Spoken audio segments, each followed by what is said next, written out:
Three messages before today's interview educates and motivates you. First, if you're a domain name investor, don't you have unique legal needs that require domain name technical know-how and industry experience? That's why you need David Westlow of Wiley Ryan. Go search for David Westlow on Domain Sherpa, watch his interview, and you can see for yourself that he can clearly explain issues, can help you with buy-sell agreements, deal with website content issues and UDRP actions, and even help you write your website terms and conditions. David Westlow is the lawyer to call for internet legal issues. See for yourself at newmediaip.com. Second, managing multiple domain name marketplace and auction site accounts is a pain. Inevitably, you forget to sign into one and you lose a great domain, or worse. Now imagine using a single, simple to use and comprehensive control panel to manage all of your accounts. That's Rodde. You can set up search filters, analyze domains, automate bidding, list domain names for sale, buy domains across all major marketplaces. Rodde also has a new semantic engine that builds Google-friendly websites with rich content and network feeds. Sign up at Rodde.com to get 20 free credits and start building and monetizing your domains today. Finally, if you have questions about domain names, where should you go to ask them? The answer is dnforum.com. Not only is DN Forum the largest domain name forum in the world, it's the best. You can learn about domain names and the industry, buy and sell domain names, talk about the domain name news that's happening in the industry, and even meet domainers just like yourself. Register for a free DN Forum account and begin advancing your skills and knowledge today. And when you do sign up, send me a friend request so we can connect on DN Forum. Here's your program.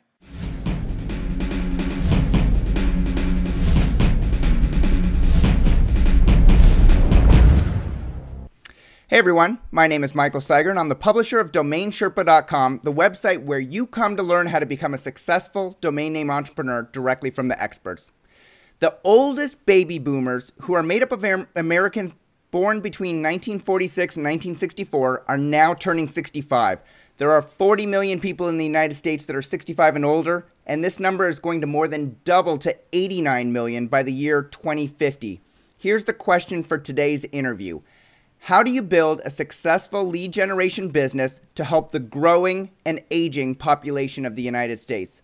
Joining us to answer this question today from Seattle, Washington, right across Puget Sound from Domain Sherpa headquarters on Bainbridge Island, is Chris Rodde, the CEO and co-founder of SeniorHomes.com, a service company that provides the most valuable, reliable, and truthful information on the web for people searching for a senior home or senior care.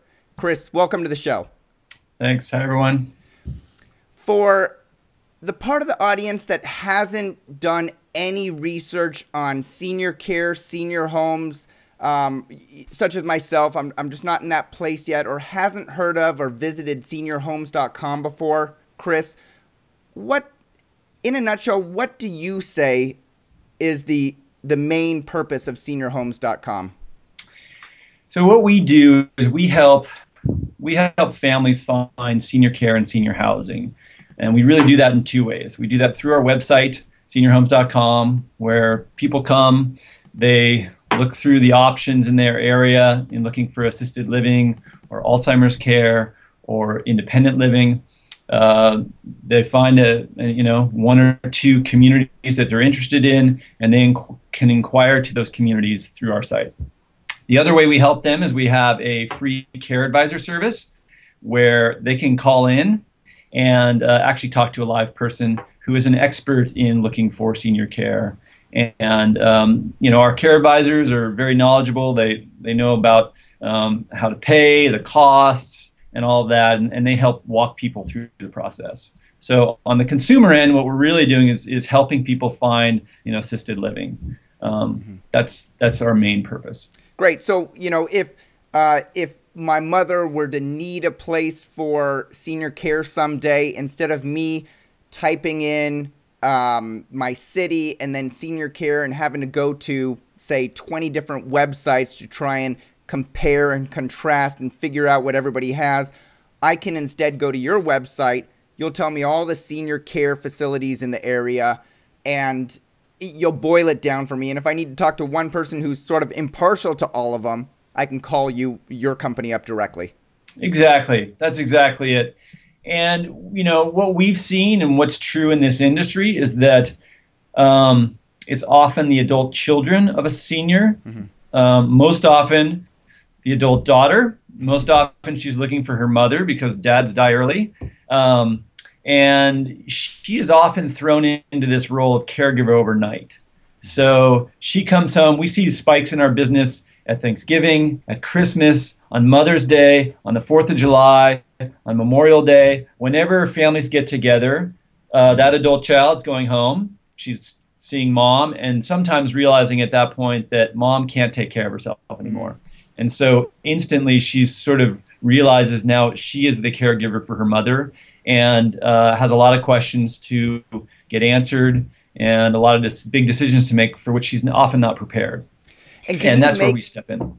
Can you make conclusions about the type of clearly you've said it's a woman who is going to care for the mother. Can you make distinctions around that person that's contacting you in terms of education, in terms of income?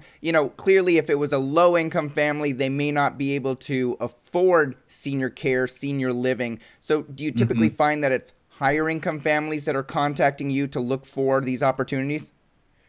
We actually have all types of people contacting us of all income brackets. We have a harder time helping folks that are lower income. Medicaid does pay for long-term care, but you have to qualify. So the hardest category are those people that don't qualify for Medicaid but don't really have the money to afford a more expensive assisted living community. So, if they call our care advisors, we'll actually take the time to try to help them because it's the right thing to do. And there are places we refer people. There's a site that the Medicaid administration runs called eldercare.gov that they can go and find places, find communities that accept Medicaid. And so sometimes we'll refer them there. Makes sense. When people ask you, Chris, how many customers you serve, what's the metric that you typically use? Are you looking at customers you're serving per month or leads you're taking in per month and then providing to the assisted living facilities? What's the metric and what's the magnitude that you serve per month? Yeah, great question. We're a media company. So media companies have their audience, their readers, their watchers, their site visitors, and they have their advertisers. So, at the highest, most simplistic level, we have consumers who come to the site and either browse the site or call us. We have on the order of around 200,000 visitors a month now, and that's been growing every month since we started. And then we have our advertisers who are the assisted living providers, the companies that operate these communities.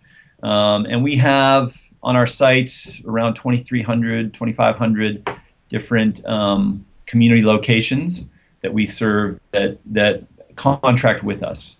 Okay, that makes sense. And so you're a lead generation company, which means that if I contact you and I say I'm looking for senior care in Seattle, can you connect me with them? You'll say, well, we would recommend these based on your needs, and then you'll actually take my information, provide it to those companies, and then they pay you, and then they send me the information. Exactly. It's a little different than what you've said in that one thing that is key to our model is that the visitors that come to the site, they're selecting the home they want to hear from. Oh, okay. So as a directory, they spend 10, 15 minutes on the site, looking in Boston for assisted living, finding the two that are a good match for them and raising their hand and saying, I want to hear from these two. The other 7 around here are not interesting to me. I want to hear from these two. And that's actually pretty key in the quality. I'm sure we'll talk more about this. Our leads are highly qualified, quality leads, and that's how we've gotten to where we are today. And part of that quality is just simply that there's a lot of self-selection that goes on. When somebody calls us, the second kind of mode in which we work, somebody will call in and talk to a care advisor who then walks them through and helps them decide what are the 2 or 3 places that are right for them. And the care advisor then pushes the puts those leads through the system. Okay. So I understand the business model that you have a massive number of people that come to your website every month. And we're going to talk about how you get those 200,000 plus visitors per month. And a certain number of them will enter the funnel where they'll sort information. Maybe some of them are not ready now, so they'll just do their research and maybe come back in 3 months and then actually go through the lead pipeline where they'll select the senior facilities and then fill out the information and get it. You're compensated by the assisted living facilities, or the communities as you call them. Do the communities also compensate you to be a part of your network? Is there an upfront fee or a one-time fee? Nope. I mean, that's one thing that's really simple about the pay-per-lead model, which is what we call it and what it's referred to in our industry, and I think in most industries. The pay-per-lead model, I don't know of a vendor that actually charges any sort of upfront fee. It's all about pay for performance. Mm-hmm. So we only charge them when we send them a qualified lead. And that's it. It's very simple. It's easy to get started. We do all the work to get their profile page up, and we actually spend some money up front. We have we have professional writers that write their profile and make it look good and make it fit on our site.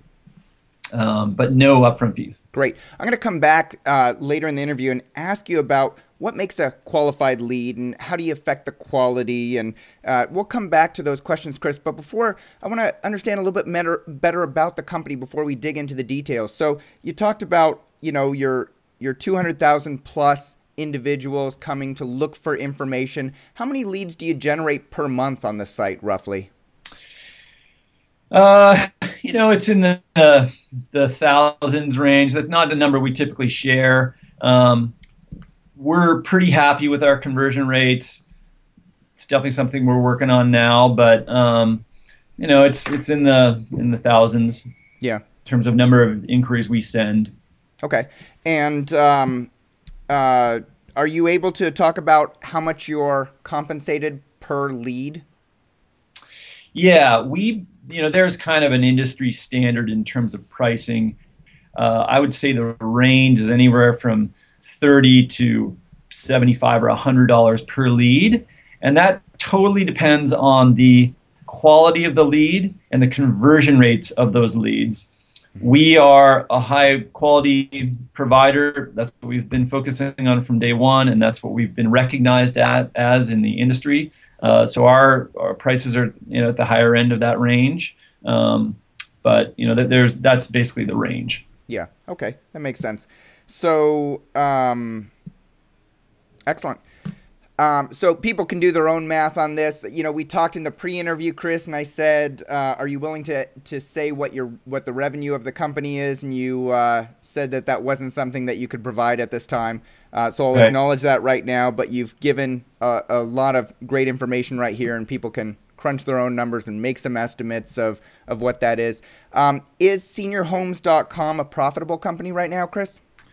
We are nearly profitable. So we're close. Okay, getting there.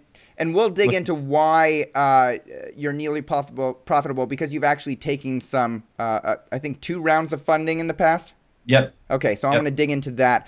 And so in the pre-interview, we discussed that one of your competitors, actually the largest competitor in the marketplace, is called aplaceformom.com, also located, funnily enough, or strangely enough, or funny enough, I'm not sure what the word is, here in Seattle. Is that right?